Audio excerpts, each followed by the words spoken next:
Simulation activated. What if dinosaurs had TikTok, Mars had better weather than Earth, and humans just grew wings? Welcome to Unrealpedia, the place where science meets wait, what? Subscribe now, before your alternate self already did. Imagine this, right now.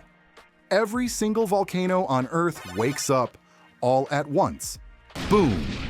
One after another, they start erupting, launching millions of tons of ash and lava into the sky. People across the globe freeze. Then comes the chaos. What happens to our planet when it speaks in fire everywhere all at once? Let's find out. What do we actually know about volcanoes? At first glance, volcanoes just look like mountains.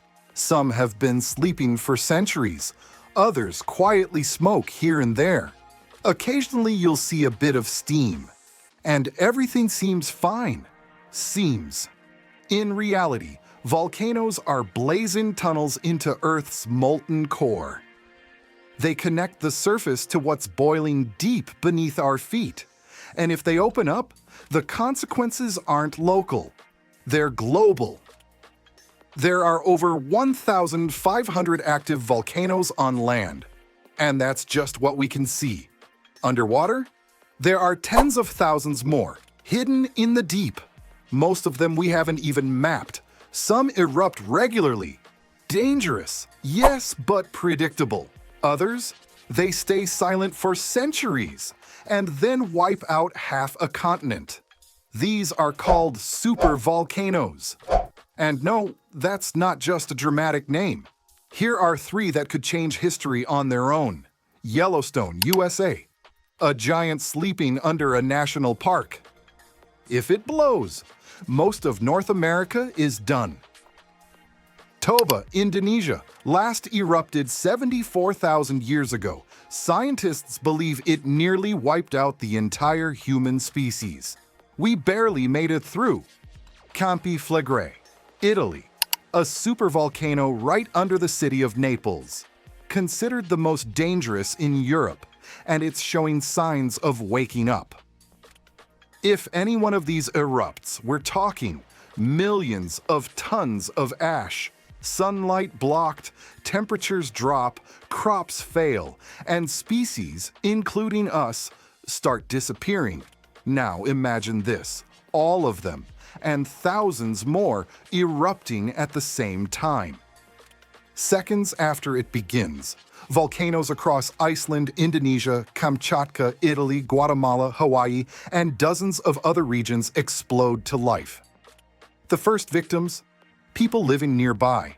Entire towns built along volcanic slopes vanish in minutes.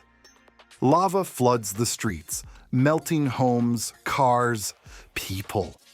But that's just the beginning. Beneath the oceans, underwater volcanoes start tearing the seafloor apart. Thousands of new vents erupt with magma, triggering massive tsunamis. The coastlines of Japan, Indonesia, the US, Australia, gone in the first 10 minutes. And above it all, the sky turns dark. A toxic cloud of ash begins to spread across the globe. Thick, deadly, a black curtain over a brand new world. An hour passes. Ash reaches the stratosphere. The sun disappears. Flights are grounded worldwide. Visibility? Zero. Ash clogs engines. Planes can't stay in the air. Global aviation? Completely shut down. On the ground, panic erupts. Traffic jams, evacuations, long, chaotic lines. People buying up everything they can. Water, food, generators, weapons. Cities vanish into a fog of ash. What was once green turns gray. Rooftops collapse under the weight of toxic snow. And the worst part? There's nothing we can do. This isn't a crisis anymore. This is the beginning of the end. By the second day, the world is unrecognizable. The sun is still gone. Day and night blur into one. Temperatures drop by 5 to 10 degrees in just a matter of days. Water becomes toxic. Rain falls black. The ground is buried beneath layers of ash, inches thick and still growing. Plants begin to die. Animals panic. Many don't survive. One by one, entire ecosystems collapse. This is what scientists call a volcanic winter. And it's not science fiction. It's happened before. 74,000 years ago, the eruption of Toba triggered global cooling and nearly wiped out humanity. But this time, it's not just one volcano. This is happening everywhere. A month has passed. Earth is now a gray, lifeless shell. Temperatures keep falling. In some regions, permanent winter sets in. Snow mixed with ash, acid storms, sunlight? It's gone. Farming is finished. Global famine is no longer a threat. It's a reality. Food shipments stop. Stockpiles vanish fast. Fish begin to die. Oceans are freezing. Marine ecosystems collapse. Coastal waters go eerily silent. Humanity scatters underground.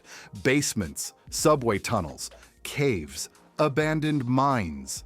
Those with money or foresight build bunkers, deep underground, hidden in mountains, powered by lamps, air filtered, water rationed drop by drop, food critically limited. Survival becomes a skill set, and mistakes? They cost lives. It seemed like everything was lost.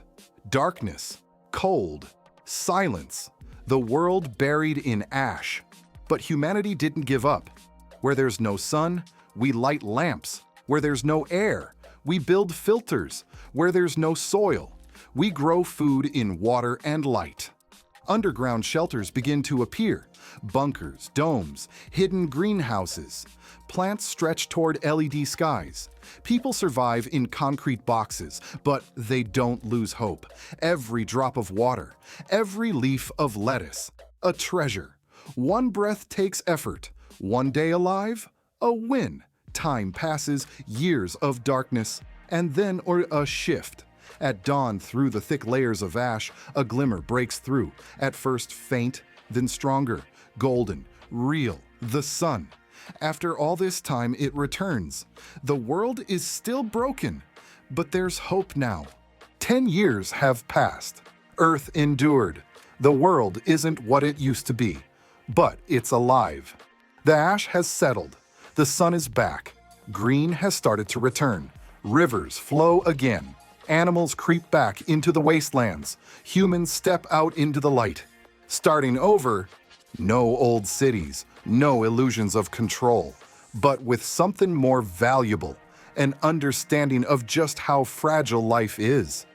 Now we know, volcanoes aren't just part of nature. They're power, raw, ancient, unstoppable. And if that power rises again, what if they speak once more? Are you ready?